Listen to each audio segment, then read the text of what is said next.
Bonjour Christelle Rabier. Bonjour. Bonjour Samuel Ayat. Bonjour. Merci à tous les deux d'avoir accepté notre invitation. Alors Christelle, tu es maîtresse de conférences en histoire des sciences et de la médecine à l'EHESS et animatrice du blog academia.hypothèse.org. Tu es aussi membre du comité de mobilisation des facs et des labos en lutte. Toi, Samuel, tu es chercheur en sciences politiques au CNRS et membre aussi du comité de mobilisation des facs et des labos en lutte. Alors, si on vous a invités tous les deux, c'est pour parler d'enseignement supérieur et de recherche.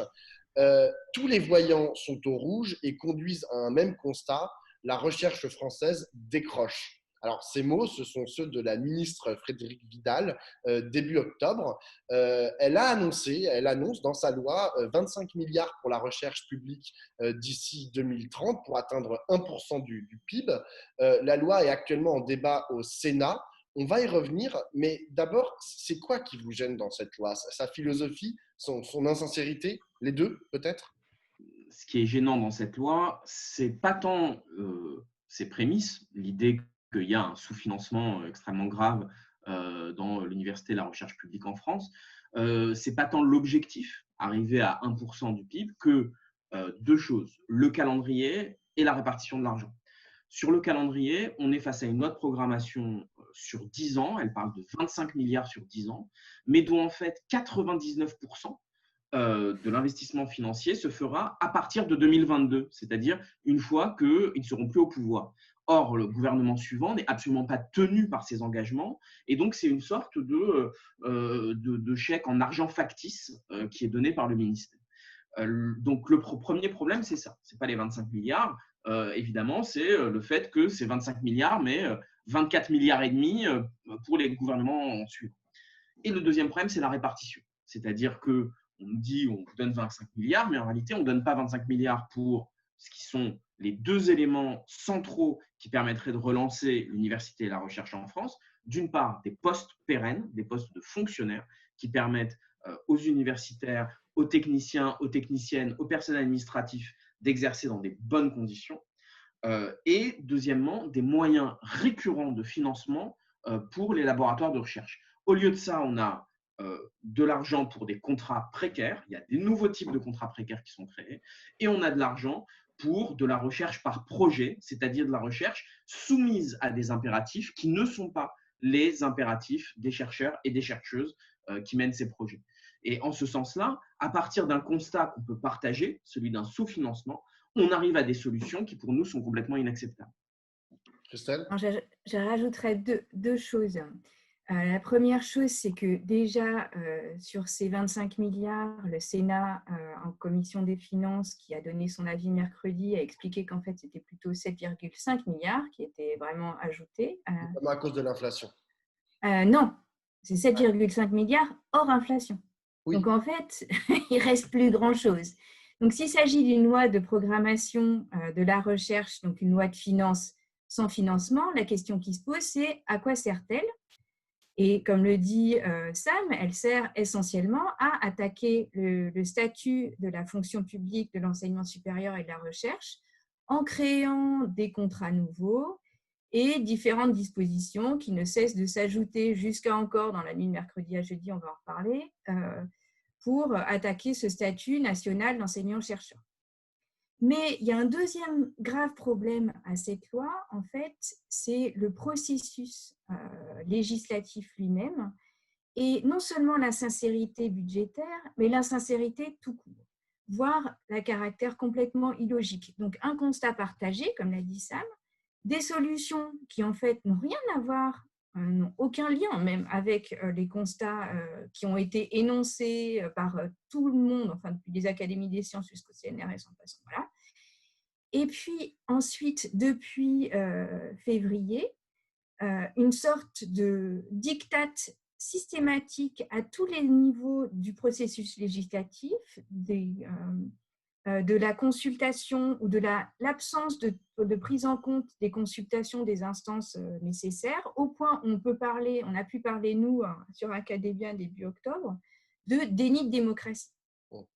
Donc là, on est à un stade où on a une loi mauvaise qui ne répond à aucun problème et qui en plus est antidémocratique. Donc la question qu'elle pose même aujourd'hui, c'est dans quel état, dans quelle république vivons-nous?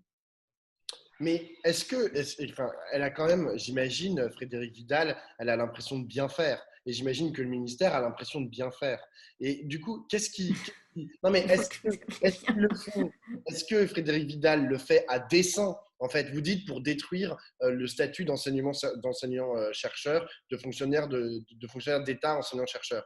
Mais est-ce qu'elle le fait à dessein parce qu'ils ont envie de s'attaquer en fait à l'université, je ne sais pas moi, pour dégraisser le mammouth, enfin pour des raisons qui peuvent être budgétaires. Ça peut être aussi pour des raisons idéologiques, hein, parce que quand on entend ce que dit Blanquer vis-à-vis des universités qui dit que ce sont des nids d'islamo-gauchistes, d'intersectionnels américanisés et que en gros, ils sont des complices intellectuels du terrorisme.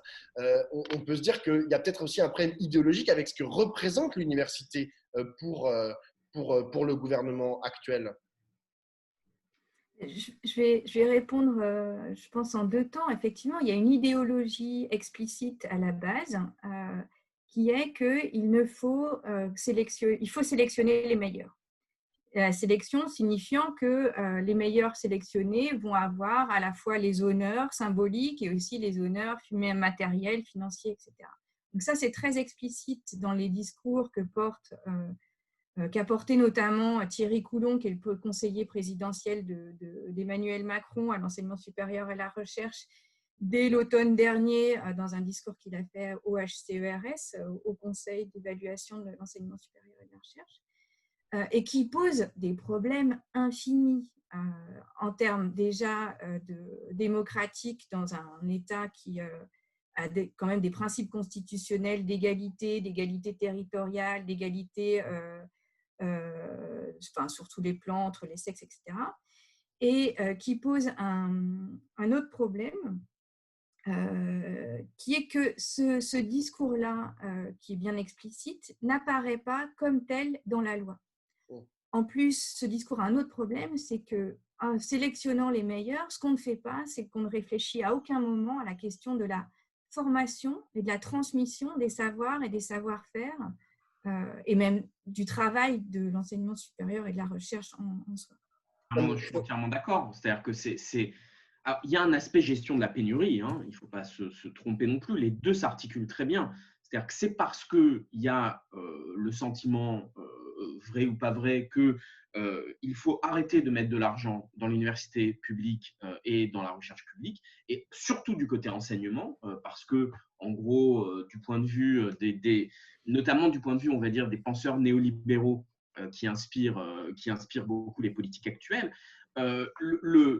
avoir une formation supérieure, c'est quelque chose qui va augmenter l'employabilité, qui va augmenter le salaire que les personnes qui vont avoir eu cette formation auquel ils vont pouvoir prétendre. Et donc, c'est logique que les gens payent pour ça. Donc, il y a un mouvement extrêmement fort au sein de l'appareil d'État pour dire que puisque l'enseignement supérieur est un investissement, il doit donner lieu à un paiement. Et que c'est absolument pas normal d'avoir une université gratuite pour les éléments professionnalisants. Sauf que c'est très compliqué de venir et de dire on va passer de frais d'inscription de 300 € à 10 000 € d'un coup. Donc, sur ce point-là, ils vont un peu doucement. Mais il y a quand même cette idée qu'il faut arrêter de mettre de l'argent public massivement dans l'enseignement et que peu à peu, peut-être, en rendant les conditions de plus en plus horribles dans les universités, on va en venir nous-mêmes à demander à ce qu'il y ait une augmentation des frais d'inscription. Ça, c'est, on va dire, l'aspect pénurie. Et puis après, c'est exactement ce que disait Christelle. Cette idéologie-là, elle est vraiment dans à quoi ça sert l'enseignement et la recherche. Ça sert à faire, en tout cas la recherche, mais aussi l'enseignement. Ça sert à allouer les ressources sur les grands cerveaux, les grands esprits, les chercheurs et chercheuses les plus innovants. Les chercheurs. Oui, parce qu'il y a effectivement une dimension genrée qui est très forte, mais les chercheurs les plus innovants et quand même aussi les chercheuses les plus innovantes, pensons au prix Nobel de chimie de cette année où il y a eu tout un truc dessus. Donc, il s'agit d'allouer les ressources sur ça. Et comme le disait Christelle, sur cette idéologie-là de tout mettre vers les meilleurs, pour eux, ils ne font pas quelque chose de mal. Ce n'est pas contre les islamo-gauchistes. Si les islamo-gauchistes, ils avaient des prix Nobel, Frédérique Vidal, elle aurait absolument aucun problème. L'important, c'est d'avoir des prix Nobel, d'avoir des personnes qui réussissent à avoir des financements européens de plusieurs millions et que ces personnes-là augmentent l'attractivité de la recherche française et donc aussi de l'enseignement français, puisqu'on va les mettre dans des universités, on va mettre ces prix Nobel et ces gens qui ont des financements dans des universités d'élite, dans lesquelles, grâce à Parcoursup, vont aller les étudiants et les étudiantes d'élite. Donc, c'est toute une idée de transformer un service public d'enseignement et de recherche en une sorte de tamis par lequel on va récupérer la substantifique moelle de l'intelligence française et où on va mettre les meilleurs et meilleures étudiantes en lien avec les meilleurs chercheurs, les meilleures chercheuses, et que tout ça va créer, au fond quoi, va créer de la croissance économique. Dans une économie qui est de plus en plus une économie de la connaissance, on va avoir là, comme ça, les futurs cadres de demain, les futurs innovateurs et innovatrices de demain, et les brevets les meilleurs. Et tout ça va créer de la croissance selon un mécanisme de théorie de la croissance endogène, qui est une théorie économique qui met l'accent sur l'innovation comme moteur de la croissance et qui est tout à fait partagée, je pense, dans les cercles du pouvoir. Christelle ? Je voudrais rajouter deux choses, en fait. C'est que cette idée-là, elle est de faire payer l'enseignement supérieur en France. Il est assez contraire à la Constitution, et notamment son préambule de 1946 qui précise que si tous les citoyens et citoyennes ont droit à l'éducation laïque et gratuite tout au long de leur vie. Et ça a été renforcé en plus par le Conseil constitutionnel en juin de cette année, ce principe-là. Donc, il y a quand même un très, très sérieux souci de comprendre l'articulation des administrateurs actuels de l'enseignement supérieur et la recherche avec les simples principes constitutionnels. Voilà. Vas-y, tu veux rajouter quelque chose ? Juste sur ça, c'est ça c'est un très bon principe constitutionnel, mais qui va aller dans le sens de faire une chose à deux vitesses. Parce que ce qu'ils font, c'est qu'ils disent il y a besoin d'une éducation publique, on va garder des cursus universitaires presque gratuits ou en tout cas accessibles à tous et toutes, mais à côté, on va créer ce qui existe déjà en fait. Des masters professionnalisants extrêmement chers, des dispositifs de formation continue extrêmement chers, et on va avoir au sein des universités des formations payantes de plus en plus chères, et puis effectivement un fonds de formation gratuit qui va rester. Ce modèle-là, il existe déjà. En fait, il ne cesse depuis en gros le début de ce qu'on appelle le processus de Bologne, c'est-à-dire la création d'un espace, à la fin des années 90, la création d'un espace européen de compétition, de circulation, de compétition des établissements publics. On va de plus en plus vers cette différenciation, des différenciations internes aux universités entre des cursus payants et des cursus gratuits, des différenciations au niveau du champ tout entier, avec des formations payantes, des formations gratuites, des établissements plus excellents que les autres, etc. Et toute cette logique de différenciation-là, effectivement, elle permet de satisfaire ce principe constitutionnel qu'il faut qu'il y ait un accès. C'est-à-dire que cet accès, il existe, mais c'est une voie qui sera beaucoup moins financée et dans laquelle les conditions seront bien moins bonnes. Juste tout à l'heure, Samuel, tu as dit oui, Frédérique Vidal, elle se contenterait, même si elle en a rien à foutre en fait de l'islamo-gauchisme, si ça lui permet d'avoir des prix Nobel, elle est tout à fait d'accord avec. Mais quand même, ce qui s'est passé cette nuit au Sénat, c'est qu'il y a un amendement qui a été voté et pour rajouter, donc c'est Laure Darcos, qui est une sénatrice LR, qui a fait préciser dans le Code de l'éducation que, je cite, les libertés académiques s'exercent dans le respect des valeurs de la République. Donc, son but à cette sénatrice, c'était d'inscrire dans la loi que les valeurs, au premier rang desquelles la laïcité, là je lis l'exposé des motifs, constituent le socle sur lequel reposent les libertés académiques et le cadre dans lequel elles s'expriment. Donc déjà, c'est quoi votre point de vue sur cet amendement, sur cette modification ? Ça, c'est la première chose. Et la deuxième chose, c'est est-ce que finalement, il n'y a pas aussi un objectif en fait, de cette loi de programmation pluriannuelle de la recherche de casser aussi ce qu'est l'université normalement dans sa liberté académique qui normalement devraient s'extraire des contingences politiques.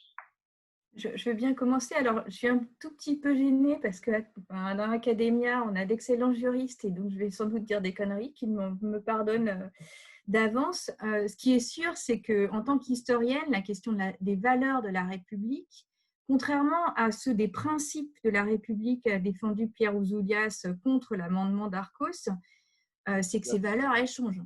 Effectivement, les valeurs de 1941 ne sont pas exactement les valeurs de 1917 et encore moins celles de 1981. Donc, cet amendement, il est vraiment pris dans un contexte très caractéristique et ce qui était assez choquant pour moi, qui est malheureusement écouté mercredi, dans la nuit de mercredi à jeudi, les débats au Sénat, c'est que les seuls mots qu'avaient les sénateurs à la bouche, c'était deux événements très, très particuliers. L'interdiction, je ne sais pas très bien ce qui s'est passé, d'une conférence d'une femme dans une université et puis le report d'une pièce dans une autre université. Enfin bon, rien de très, très grave. Alors qu'à l'université aujourd'hui, il y a des attaques extrêmement violentes qui n'ont pas été mentionnées par les sénateurs. Le doyen de la faculté de droit de Montpellier qui fait entrer des barbouzes fascistes pour maltraiter les étudiants, ils n'en ont pas parlé. L'interdiction, alors Pierre Ouzoulias, pendant les débats, on dit que le président de l'Université de Lorraine lui avait interdit de venir répondre à une demande des étudiants pour parler de Parcoursup. Donc, en fait, il y a des modes de censure très particuliers à l'université aujourd'hui dont on ne parle pas et qui sont des censures fascistes. Donc, je suis assez étonnée et très inquiète, en fait. C'est pour ça qu'on a lancé un appel pour la protection des libertés académiques, de la prise de cet amendement dans son interprétation très, très étroite, très droitier, de ce que sont les valeurs de la République, à savoir des valeurs quand même un tout petit peu racistes, voire colonialistes. Samuel ? C'est compliqué parce que là, il se mêlent des logiques de principe. Un élément de principe très important, à mon sens, qui est que pour le ministère, ils n'ont pas particulièrement peur que l'université aille contre les valeurs de la République, et des logiques qui sont propres au champ politique, qui sont des logiques de distinction. On est dans un moment particulier. C'était important visiblement pour les sénateurs et sénatrices de droite de montrer publiquement qu'elle pouvait incarner quelque chose de plus à droite que le parti au pouvoir, ce qui est déjà compliqué puisque le parti au pouvoir en fait des caisses sur le séparatisme musulman, etc. Donc, ça veut dire qu'il fallait apparaître plus à droite. Pour apparaître plus à droite, il faut apparaître comme les défenseurs et défenseuses d'une vision complètement fantasmée et excessive de la laïcité. Et donc, pour ça, qu'est-ce qu'ils choisissent ? Ils choisissent là ce truc-là de dire il faut l'enseignement dans les valeurs de la République. Sauf que, évidemment, ensuite, une fois que vous avez posé ça, c'est très, très compliqué d'aller contre. Et donc, lorsque, là, je regardais juste ce matin, donc Frédérique Vidal était sur Public Sénat, on lui demande, la journaliste lui demande, les universitaires doivent-ils inculquer les valeurs de la laïcité et de la République ? Réponse de Frédérique Vidal, la question ne se pose pas. Bien sûr qu'elles doivent être enseignées, les valeurs de la République, sinon ils sont hors la loi. Un amendement dans ce sens ne nous dérangerait pas, il faut empêcher la censure. Donc tout est mélangé. Parce qu'en réalité, lorsque des journalistes posent cette question-là à Frédérique Vidal, elle ne peut pas dire non, en fait, les valeurs de la République, désolé, mais c'est en dehors du cadre de l'université, ce n'est pas ce qui nous intéresse, ce n'est pas ce qui nous occupe.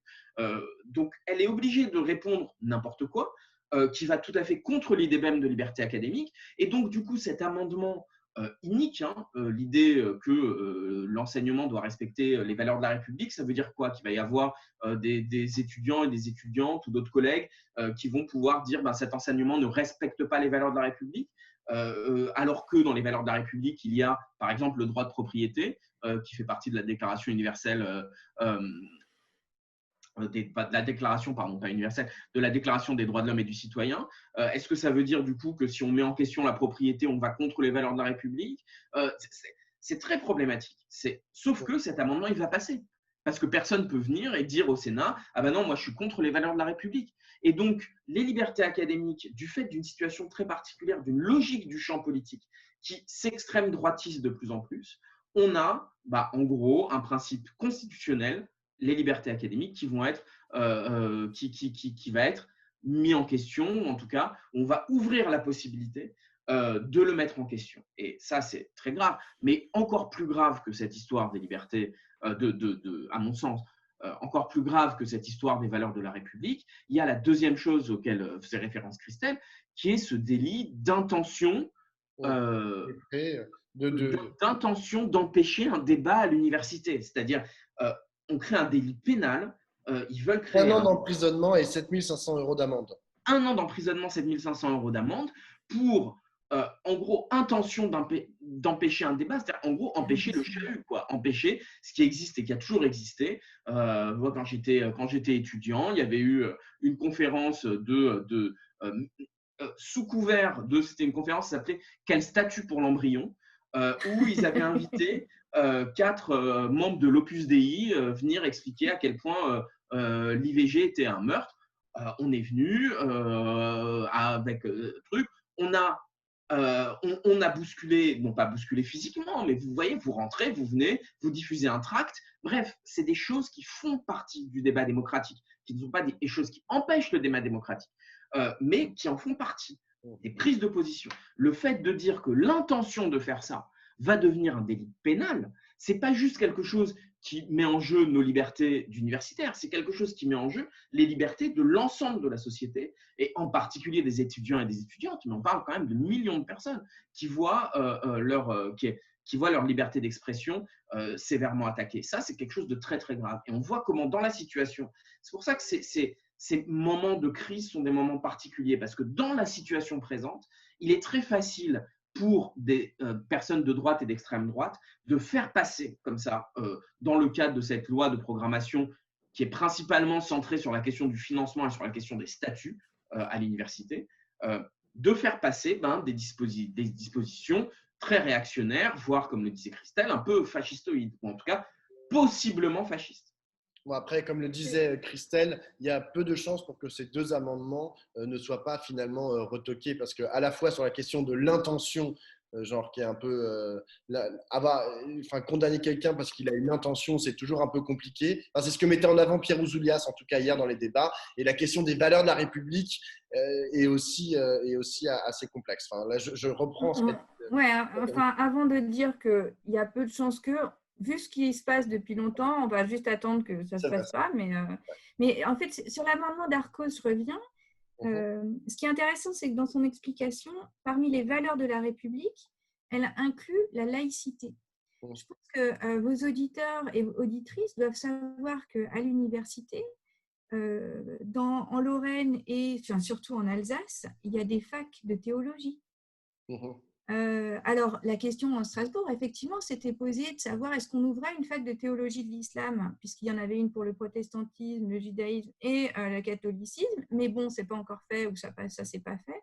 Mais le président de l'université Strasbourg lui-même est un prêtre. Donc, je ne sais pas très bien dans quelle mesure ils se rendent compte que les universités sont aussi un espace de débat et de discussion de l'ensemble des religions. Donc, on est très, très, très, très loin de pouvoir même porter cette histoire de laïcité. Alors, autre question. Sans défendre, bien sûr. Juste sur cette histoire de délit d'intention, est-ce que ça peut passer ou pas passer, on a exactement la même chose qui s'est passée lorsque, pour lutter contre, je ne sais plus exactement quel… je ne sais plus si c'était pour lutter contre les bandes criminelles ou un truc comme ça, ils ont créé le délit d'intention de participer à un rassemblement violent, intention de participer à un rassemblement violent, qui, sur le moment, est passé dans une situation de crise, c'est passé au Parlement et puis après tout le monde l'a oublié, sauf qu'après ils ont pu le ressortir 4 ans après contre le mouvement des Gilets jaunes. Donc en fait, on crée ces délits dans un moment de crise en se disant non, mais de toute façon, un délit d'intention, il n'y a pas de délit d'intention en droit, sauf que quelques années après, vous le retrouvez et vous le retrouvez utilisé, non pas pour ce qui était au départ de lutter soit contre des actes terroristes, soit contre de la grande délinquance, mais pour lutter contre des militants et des militantes. Et c'est exactement ça, à mon sens, qui va se passer si jamais ce nouveau délit passe. Ouais, je suis peut-être un peu naïf sur ce qui va se passer. Une dernière question sur ce qui s'est passé hier soir. La ministre a aussi soutenu la suppression de la qualification du CNU, le Conseil national des universités, pour devenir maître de conf. Qu'est-ce Pour que, devenir PR aussi, et pour devenir professeur ok. d'université. Et qu'est-ce que ça pourrait changer à la carrière d'un chercheur? Est-ce que pour vous, c'est une atteinte grave, mais une atteinte grave à quoi? Sur la question de la qualification, en fait, moi, je vais faire une réponse de bretonne, parce que je suis plutôt bretonne que normande. Mais le problème de cet amendement-là, c'est pas tant son contenu, parce que la question de la qualification, elle pose débat, etc. Depuis longtemps. Bon, en fait, la vérité, c'est que la qualification aujourd'hui, telle que la porte notamment la présidente du Conseil national des universités, qui a fait un texte très très clair dans AOC en février, c'est que ça permet de déterminer les contours de la fonction publique de l'enseignement supérieur.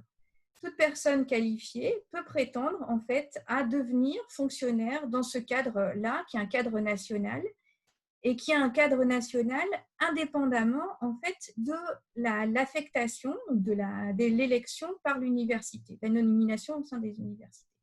Donc, quelque part, c'est aussi une garantie d'une qualité d'enseignement supérieur et de recherche à l'échelon national, quel que soit l'état des financements des facs, entre Angers, par exemple, pour citer une des facs la moins dotée de France, et l'Université de Paris 1, ou encore mieux, Paris Sciences et Lettres, ce fleuron de l'enseignement supérieur et de la recherche française. Mais moi, ce qui pose problème dans cet amendement, ce n'est pas tant son contenu et de la façon dont ça s'est passé. Donc, c'est un amendement que, si jamais le gouvernement, qui pourtant n'attend que ça, supprimer la fonction publique de la recherche, enfin de l'enseignement supérieur et de la recherche en France, n'a pas porté à l'Assemblée, n'a même pas porté en commission du Sénat, n'a même pas porté avant même la fin des débats en commission, mais a fait surgir, alors est-ce que c'est le gouvernement lui-même ou une autre instance, parce qu'en fait toutes les informations qu'on a convergent vers la conférence des présidents d'université, est fait porter par un sénateur après le dernier débat en commission.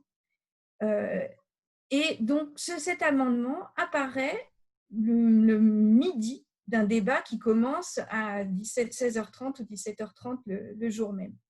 Qu'est-ce qui se passe pour cet amendement? La rapporteure, qui on ne comprend pas toutes les implications, parce que c'est un amendement très travaillé, avec plein de sous-amendements qui ont été c'est très intéressant.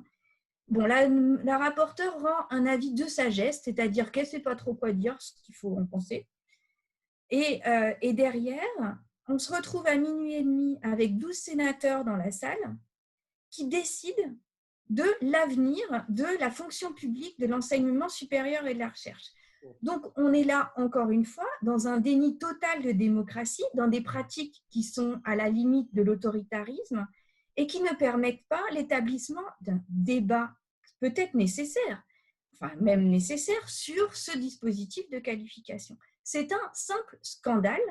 Et c'est sûr qu'il faut absolument soutenir le bureau de la commission permanente du Conseil national des universités dans leur initiative de faire une pétition pour dire « ce n'est pas normal que le Sénat porte ce type d'amendement ». Donc ça, on espère bien qu'à la commission mixte paritaire, ça ne passe pas. Mais voilà, donc à un moment donné, il faut dire les choses. Ce n'est pas simplement du contenu, c'est la façon de faire porter, discuter et voter ce contenu. Alors, je suis un peu émue, mais c'est sûr que ça m'a énervée.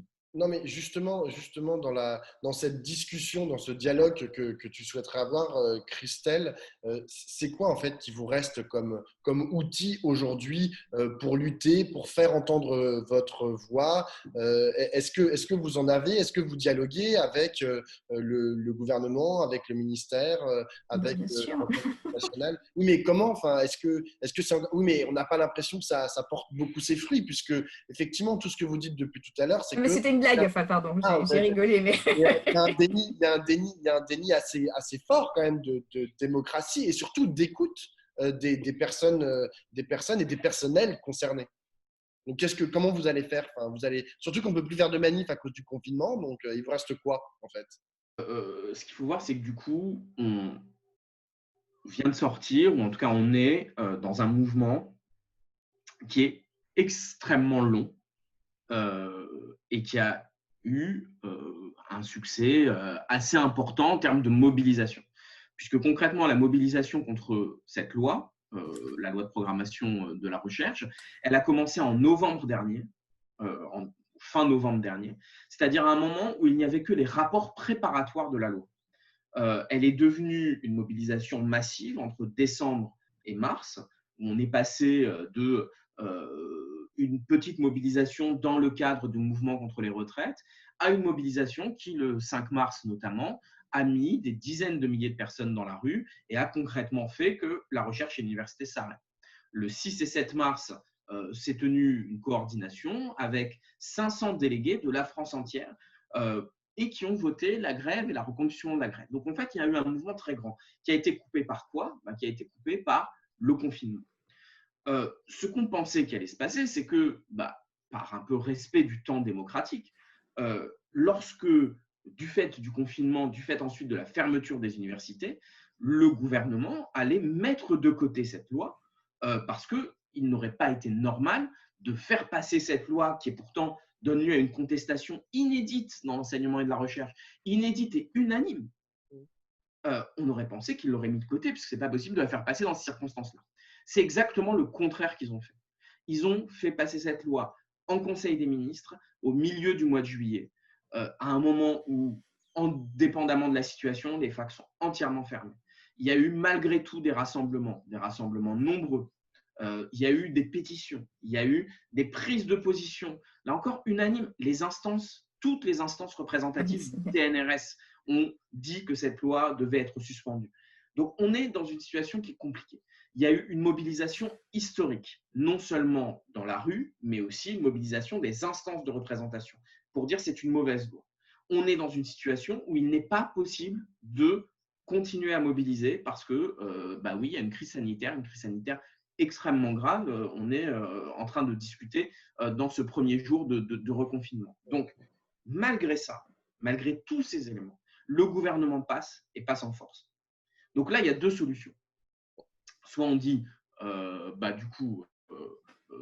ne sais pas, on prend les armes, soit on accepte qu'on est face à un gouvernement autoritaire qui ne nous laisse pas d'autre choix que de penser notre résistance sur le plus long terme. Qu'est-ce que ça veut dire? Ça veut dire que là, on s'est battu pied à pied contre cette loi depuis la phase de préparation jusque maintenant le passage au Sénat. Il y a des gens qui travaillent, on fait des pétitions, etc. On crée un climat de défiance vis-à-vis de ce ministère et de défiance vis-à-vis de cette loi qui ne va pas s'arrêter après son vote. C'est-à-dire qu'on recontinuera à mobiliser par tous les moyens possibles lorsqu'il y aura les décrets d'application. Il faut se souvenir que le précédent gros mouvement, le mouvement contre la LRU, la loi de liberté et responsabilité des universités, le gros du mouvement a lieu une fois que la loi a été votée. Elle a eu lieu, le gros du mouvement, au moment des décrets d'application. Donc, on se battra pendant les décrets d'application. Et puis, si jamais on ne réussit pas à casser la dynamique à ce moment-là, eh bien, on se battra dans chaque établissement pour que les différents dispositifs de création de contrats précaires ne soient pas saisis par les collègues. Pour que dès qu'il y ait une chaire d'excellence, soi-disant une chaire de professeur junior, qui soit créée, pour qu'il y ait une mobilisation locale contre. Et c'est comme ça, par petits pas, qu'on va réussir à dépecer cette loi, puisqu'elle ne nous laisse pas d'autre choix, en fait, que de faire cette tactique, on va dire, de guérilla légale, etc. Ça va être des mobilisations qui vont être coûteuses en termes de temps, en termes d'énergie, mais qui, à mon sens, sont les seules possibles. Maintenant, il faut bien voir que la loi telle qu'elle passe n'est pas la loi qui serait passée s'il n'y avait pas eu toutes ces mobilisations. Les rapports préparatoires préparaient une loi qui était bien plus grave, qui cassait réellement le statut de maître de conf et de professeur d'université en introduisant une modulation de service qui promettait vraiment, je pense, des formes beaucoup plus dures de mise en compétition. Donc, le fait qu'il y ait une mobilisation depuis un an, ça a eu des effets sur la loi. Et le premier de ces effets, c'est qu'on en parle. C'est que les gens savent qu'il y a une contestation. C'est que lorsque des journalistes parlent de la loi de programmation de la recherche, ils disent que c'est une loi très contestée. Et tout ça, ça agit sur la fabrique de la loi et ça va agir sur son application. Donc non, la mobilisation ne s'arrête pas. On va continuer et on va continuer par tous les moyens possibles dans le respect de la loi et des gestes barrières. Excuse-moi. Je vais rajouter quelque chose. En fait, cette loi a été aussi rendue possible par un état vraiment désastreux de la démocratie universitaire. En fait, ce que je rigolais tout à l'heure en disant que nous étions en contact direct avec la ministre. La ministre, depuis qu'elle est en poste, en fait, elle participe à des dîners fins, à des petites rencontres dans des endroits un peu particuliers, mais jamais elle ne va sur le terrain rencontrer des enseignants-chercheurs ou des étudiants, sinon de façon cachée, enfin, je veux dire, sinon de façon cachée. Et disons, quand elle va dans les universités, personne n'est informé de sa venue, en tous les cas, pas les représentants des étudiants ou des enseignants-chercheurs ou des diètes. Enfin, donc, en gros, elle arrive toujours masquée, cachée, entourée de ses gardes du corps, sauf la semaine dernière à Angers, où elle a décidé enfin, pour la première fois en 10 mois de mobilisation et sans doute 2 ans de fonction, elle est venue parler à des agents de l'université publique d'Angers. Bon, ça ne s'est pas très bien passé. Mais enfin, là, elle a compris qu'en fait, devant elle, elle avait quand même des gens très, très mobilisés. Alors, ces gens très mobilisés ont été traduits par Stéphane Piednoir, le sénateur, comme des militants. Sauf que Stéphane Piednoir ne semble pas avoir compris que ces militants, en fait, c'est la totalité du corps enseignant et des personnels, des agents publics de l'université. Ça, c'est un premier point. Donc, pas de contact avec la ministre. Qu'est-ce qui se passe si la ministre n'a pas de contact avec le terrain? C'est qu'en fait, elle ne sait pas ce qui s'y passe.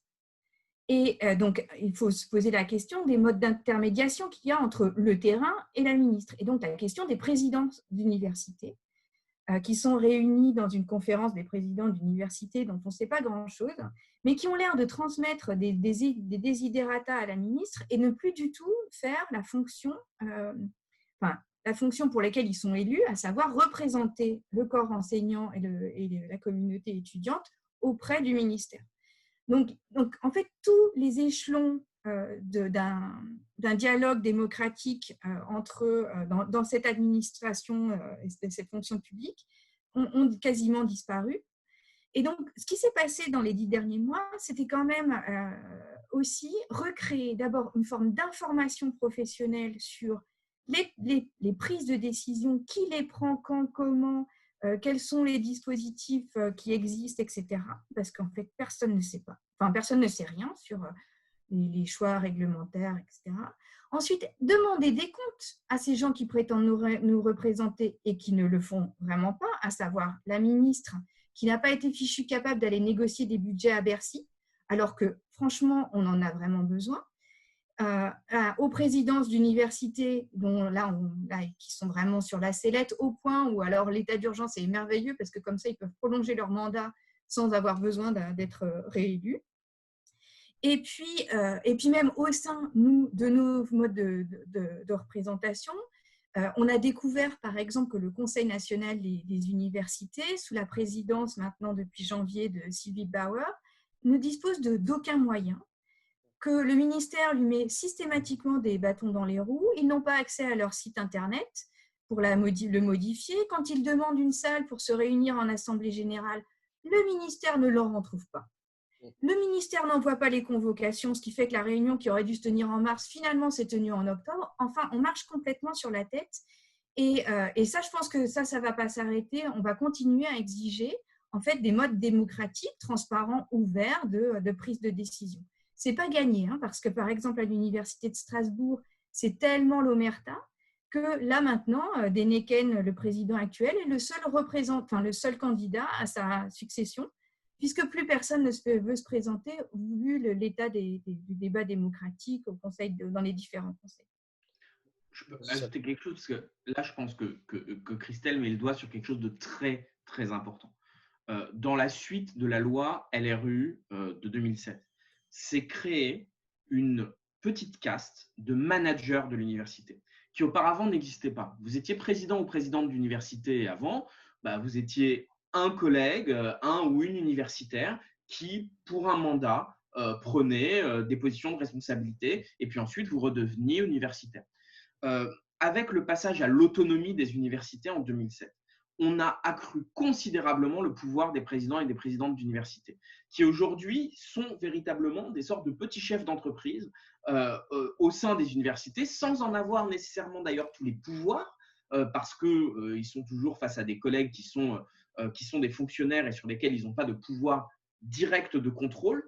Donc ça crée une situation où vous avez une toute petite élite de présidents et présidentes d'université qui essayent d'exercer un pouvoir autoritaire sans nécessairement en avoir les moyens et qui font des carrières de bureaucrates. C'est-à-dire qu'après avoir eu un mandat de président ou présidente d'université, ils vont devenir président d'une IDEX, donc une initiative d'excellence quelconque, puis d'un LABEX, puis ils vont aller au ministère. Et finalement, ils ne reprennent que très rarement la position d'enseignant-chercheur ou d'enseignante-chercheuse. Et ça a des effets fondamentaux qui est, comme le disait Christelle, que c'est la seule chambre d'écoute, c'est les seules personnes qui sont écoutées par le ministère. Et évidemment, ce qu'ils disent n'est absolument pas représentatif. Parce que qu'est-ce qu'ils disent? Ils disent on veut plus de pouvoir, on veut pouvoir nous-mêmes embaucher des gens, ça veut dire qu'ils veulent casser le statut de la fonction publique, on veut avoir les mains libres budgétairement, etc. Et donc, ça crée effectivement quelque chose. Et Frédérique Vidal n'est pas du tout étrangère à ça. C'est une ancienne présidente d'université et c'est non seulement elle faisait partie de la conférence des présidents d'université, mais elle faisait aussi partie, elle était trésorière d'un lobby qui s'appelle la CURIF, la Coordination des universités de recherche intensive de France, dans lesquelles qui est réservée aux présidents et présidentes d'universités d'excellence. Donc, au début, ils étaient 3, maintenant, je crois qu'ils sont une quinzaine, etc., à avoir le droit de rentrer dedans. Et Frédérique Vidal était trésorière de ce lobby. Donc, c'est quelqu'un qui est entièrement elle-même le produit de cette nouvelle couche de managers de la recherche qui n'ont plus aucun lien avec le terrain, mais qui, par contre, se croient être les représentants et les représentantes de l'intérêt des universités, puisque c'est des universitaires, etc.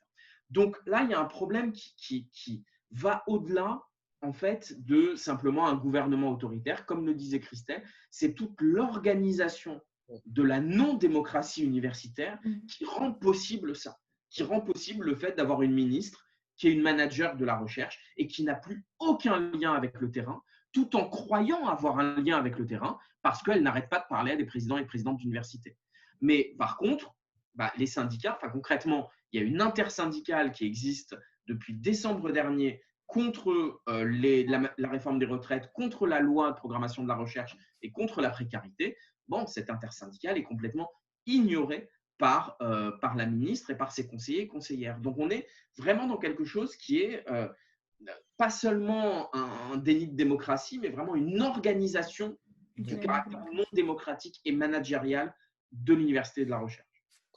Bon, en un mot, pour conclure, je pense qu'on a du pain, vous avez du pain sur la planche, et je pense que ce ne sera pas ce gouvernement qui répondra, à mon avis, pleinement à vos attentes. Bon, merci beaucoup. Vas-y, Samuel. Non, juste un dernier truc. Ce qui est horrible dans toute cette histoire, c'est que nous, Christelle ou moi, on n'a pas tant du pain sur la planche. C'est-à-dire, la situation va être un peu moins bonne, mais on est déjà des insiders, on est déjà dedans.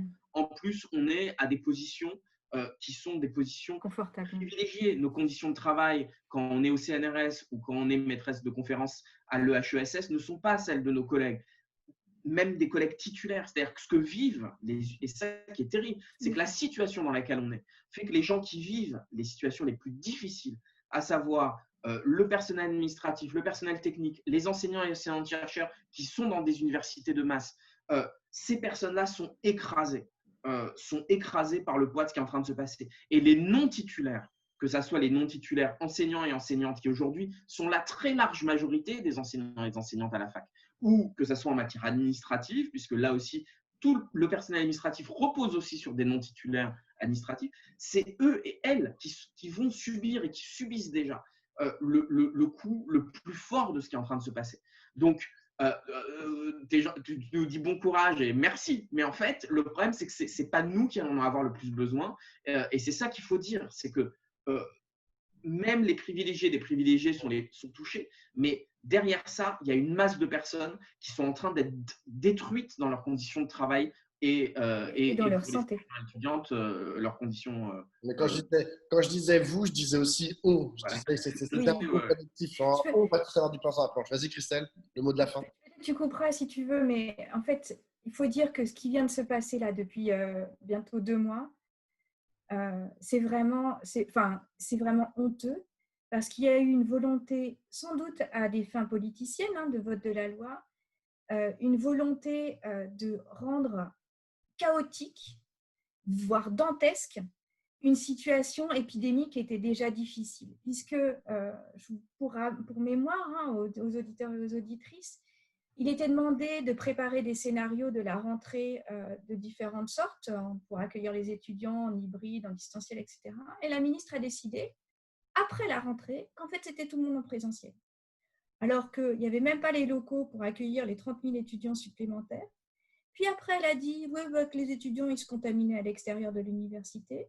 Puis elle a du jour au lendemain décidé de passer tout à mi-jauge. Puis enfin pas du jour au lendemain, je crois que les collègues avaient 24 heures pour se retourner. Et puis là maintenant, c'est confinement général. C'est d'abord du foutage de gueule, ensuite une sous-administration, mais là c'est délibéré. Donc je pense qu'on peut dire que sur le fond d'une situation de burn-out bien décrite par à la fois les non-titulaires, les titulaires, là, ce que vient de faire cette administration ministérielle, c'est vraiment criminel. Oh. Et que pour cela, je pense qu'ils doivent partir, et assez vite en plus. Oh. Bon, ce sera le mot de la fin, la demande de démission de Frédérique Vidal. Merci à tous les deux, merci Christelle, merci Samuel. Merci à toi.